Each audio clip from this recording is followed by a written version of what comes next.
Hello welcome to Nandini fashions. నా video కనుక first time చూస్తున్నట్టయితే కలెక్షన్ నచ్చితే సబ్స్క్రైబ్ అండ్ లైక్ చేసుకోండి. అండ్ ఈరోజు కలెక్షన్ ఏంటి అనుకుంటున్నారా? బ్యూటిఫుల్ గోల్డ్ లుక్ లో వచ్చేసి ఇయర్ రింగ్స్ అండి. చూస్తున్నారు కదా, అచ్చం గోల్డ్ లానే ఉంటాయి మనకైతే.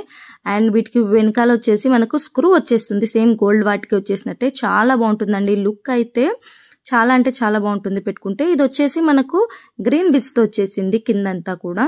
అండ్ దీంట్లో ఇంకో 2 కలర్స్ లో అవైలబుల్ ఉంది. ఇది వచ్చేసి మనకు బ్లాక్ బిట్స్ వచ్చేసాయండి, కింద బ్లాక్ పూసలు వచ్చేసాయి. అండ్ ఈ ఇయర్ రింగ్స్ అయితే మనం బ్లాక్ బిట్స్ పైకి పేరప్ చేసుకుంటే చాలా బ్యూటిఫుల్ గా ఉంటుంది, బ్యూటిఫుల్ లుక్ వచ్చేస్తుంది. అండ్ మరో కలర్ వచ్చేసి పింక్, అంటే పింక్ బిట్స్ వచ్చేసాయి అనమాట. అన్నిటికీ బిట్స్ చేంజ్ అవుతుంది. అండ్ లుక్ వైజ్ అయితే చాలా బ్యూటిఫుల్ గా ఉన్నాయండి. పెట్టుకుంటే మటుకు గోల్డ్ అని అనుకుంటారు ఎవరైనా. కావాలనుకుంటే త్వరగా ఆర్డర్స్ ప్లేస్ చేసేసుకోండి. కాస్ట్ జస్ట్ 299 అండి. షిప్పింగ్ సెపరేట్ ఉంటుంది AP, Telangana and other states కి. బట్ వీటి కాస్ట్ వచ్చేసి జస్ట్ 299. కావాలనుకున్న వాళ్ళు ఆర్డర్స్ త్వరగా ప్లేస్